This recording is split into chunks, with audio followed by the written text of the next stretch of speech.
Let us now look at India's surgical sterilization. India is the world's largest democracy, and unlike China, it could not restrict family size by law. Due to its poorly developed infrastructure and moral objections to mass poisoning, India could also not adopt the West's covert chemical sterilization methods.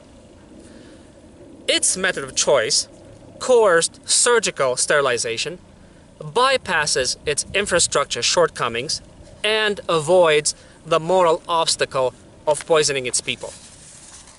India has settled on coerced surgical sterilization of females after 4 decades of failed attempts to give incentives to its male citizens to voluntarily undergo sterilization. In the 1950s and 60s, monetary compensation or bonuses were offered to medical practitioners who performed vasectomies on low-income men, as well as to those who motivated men to receive vasectomies and on the men who received them. The incentives were only available to low-income men, which betrays the policy's discriminatory aspect. Men were the target of sterilization efforts because of the ease and short duration of no-scalpel vasectomies compared to tubal ligations. It takes namely about 22 minutes to perform a tubal ligation on a woman, but only 6 minutes to perform a vasectomy on a man, and is a non-invasive surgery.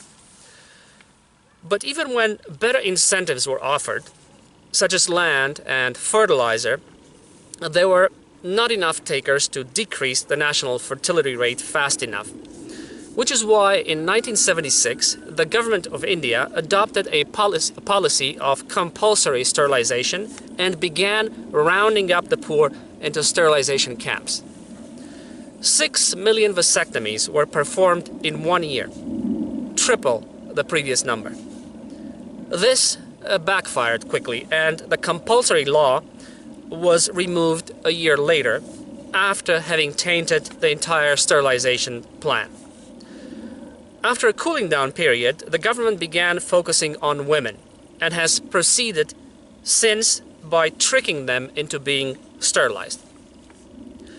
Through the actions of the National Population Stabilization Fund, India has prevented the birth of approximately 200 million Indians. It has accomplished a great deal, but not enough to stop its population from growing. During the 7 decades that India has battled with the people's drive to breed, it has reduced the country's total fertility rate from 6 to 2.6 children per woman, but has far to go to reach replacement level fertility, and its population continues to grow at a rapid rate. In fact, India is not expected to reach replacement level fertility until 2050, and by 2030 it will have surpassed China as the most populous country in the world. At that time, India will have over 1.5 billion people and will still be growing, while China will have peaked at around 1.45 billion people. When India gained independence from the UK in 1947, its population was a mere 350 million. In the 65 years since, its population has more than tripled and now stands at 1.2 billion. By 2050, India is expected to have circa 1.6 billion, and by 2100, that's by the end of this century, it will be the only country in the world to have more than 2 billion people. Because China's population reduction program has been far more successful than India's, it has substantially reduced the number of poor, whereas India's has increased. Even though China has started to control population 25 years later than India, it has used a more effective method and has sustained its effort. That is why it is far ahead of India in the demographic transition. Overt legislation is clearly a far better way to defuse the population bomb than coerced surgical sterilization. Let us now look at the drawbacks of India's coerced surgical sterilization method. First of all, it is coercive. The most unappealing feature of India's method of population control is that it is for the most part forced upon the people and is therefore involuntary. That it takes place without the people's knowledge or consent has, of course, far-reaching implications, not least of which is that it invalidates India's democracy and violates the people's fundamental rights and liberties.